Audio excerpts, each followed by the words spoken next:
Dobrodošli, dragi moji, na kanal Aurorine kuhinje. Danas pravim jednu predivnu pitu. Biće ovog puta nešto stvarno fantastično, nešto što su naše bake radile ranije. Neću razvlačiti preko stola, vidjet ćete jedna zanimljiva pita, jako ukusna. Sigurna sam da ćete da je probate, zato ostanite sa mnom u nastavku videa i pogledajte. Treba nam 200 ml mlakog mleka.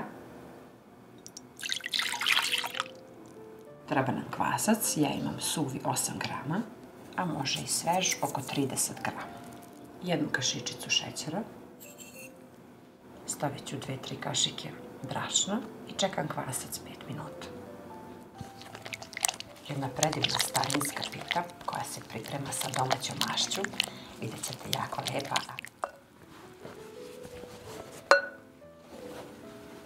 Evo, kvasac je nadošao. Sad mogu da dodam 200 grama masti koja je bila na sobnoj temperaturi. Ukoliko ne koristite mast, naravno uvek može puter ili margarin da se stavi. Dodat ću 2 jaja.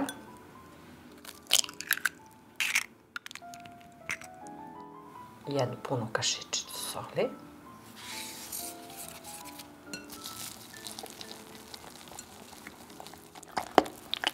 Malo umutimo i onda dodajemo brašno.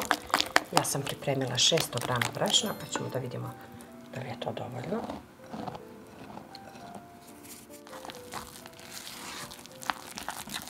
Ovu pitu sam jela još kao dete kod svoje majke, pošto smo uvek koristili domaću mast. Imali smo solju kod kuće, onda nam je mama pripremala za doručak ili za večeru. Jako je lepa, mekana, a možete da filujete po želji. Obično pravimo sa sirom, može malo spanać ili meso, da po želji. Samo neka vam mast bude na sobnoj temperaturi kako bi bilo penasto, fino, da se lepo umuti, da bude mekano i testo da bude mekano. Zato ja volim da dodajem brašno postepeno pomalo, pa onda pod rukom osjetimo da nam testo bude mekano, a da se odvoji, da se više ne lepi za ruke. Čim prestane da se lepi za ruke, nemojte više brašna da dodajete.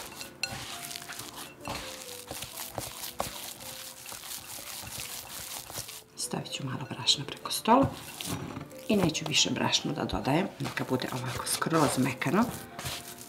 Jako je mekano zbog masti i lepljivo, tako da nema potrebe da se dodaje brašno.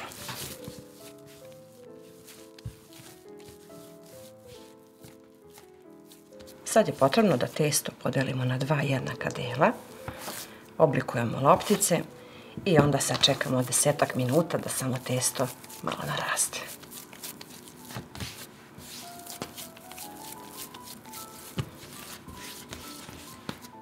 Pokriću folijom jer je testo masno i krpom i čekamo malo da naraste. Evo, testo je stiglo. Potrošila sam 500 grama brašna za testo i sad nam treba vrlo malo da razvučemo kore. Prvo ćemo koru da razvučemo onoliko koliko nam je velik pleh.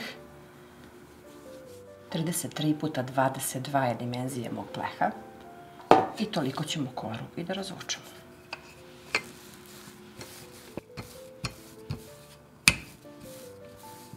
Testo je jako mekano, fino, pa ću ovako na oklagiju da prenesem, puno je lakše.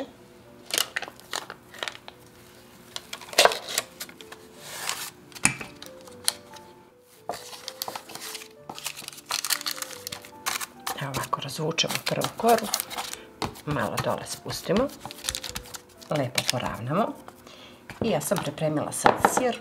Ovdje imam 450 grama mladog kotač sira, to je ovaj sir, sitan, i stavit ću samo jedno jaje. I obavezno so, pošto je ovaj sir skroz neslen, jednu kašičicu i on je baš redak, tako da je dobar za ovu pitu, prava domaća pita. Sad vi možete da stavite ovdje spanać, blitvu ili koprivu ili samo sir. Po receptu ide samo sir. I sad ćemo to sve da stavimo preko prve kore.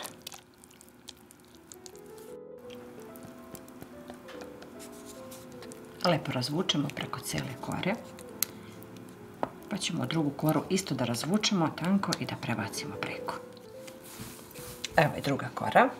I sad ću nju da prebacim isto preko testa, isto ću da namotam preko oklagije, tako je puno lakše, jer je testo baš mekano.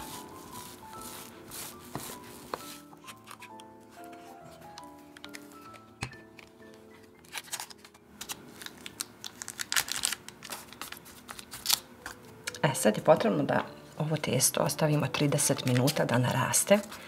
Biće kao sunđer, može i manje pošto je sad toplo vreme, 15-20, a onda ćemo da je pečemo.